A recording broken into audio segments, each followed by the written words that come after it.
ദിലീപേട്ടൻ്റെ ദേപുട്ട് ബഹ്റൈനിലെ ഉമലസത്തിൽ open ചെയ്തത് മുതൽ നമ്മൾ വിചാരിച്ചിരിക്കുന്നതായിരുന്നു അവിടെ ഒന്ന് പോകണം എന്നുള്ളത്.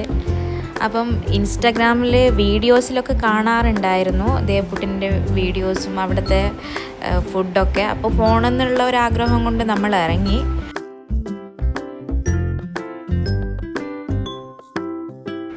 പിന്നെ ഭയങ്കര എക്സ്പെക്റ്റേഷൻസോടുകൂടിയായിരുന്നു നമ്മളവിടെ പോയിട്ടുണ്ടായിരുന്നത്. ഇവിടുത്തെ ആംബിയൻസൊക്കെ ഗസ്റ്റിനെ അട്രാക്റ്റ് ചെയ്യുന്ന രീതിയിൽ തന്നെയാണ് ഇവർ സെറ്റ് ചെയ്തിരിക്കുന്നത്. അതുപോലെ തന്നെ സ്റ്റാഫുകളും നല്ല രീതിയിലുള്ള പെരുമാറ്റവും കാര്യങ്ങളൊക്കെയാണ് ഉണ്ടായിരുന്നത്. പിന്നെ നമ്മൾ ഫുഡിൻ്റെ നിലവാരം നോക്കുകയാണെങ്കിൽ നമ്മളൊരു കുഞ്ഞിക്കൂനം പുട്ട് പിന്നെ ജോക്കർ പുട്ട് ആണ് ഓർഡർ ചെയ്തിട്ടുണ്ടായിരുന്നത്. കണ്ടോ, ഇതാണ് കുഞ്ഞിക്കൂനം പുട്ട്. ഇതിന് പ്രൈസ് വെച്ച് നോക്കുമ്പോൾ നിലവാരം വളരെ കുറവാണ് കേട്ടോ. ഫുഡ് കഴിച്ച് ഇറങ്ങുമ്പോൾ കണ്ണ് തള്ളാതിരുന്നാൽ കൊള്ളാം.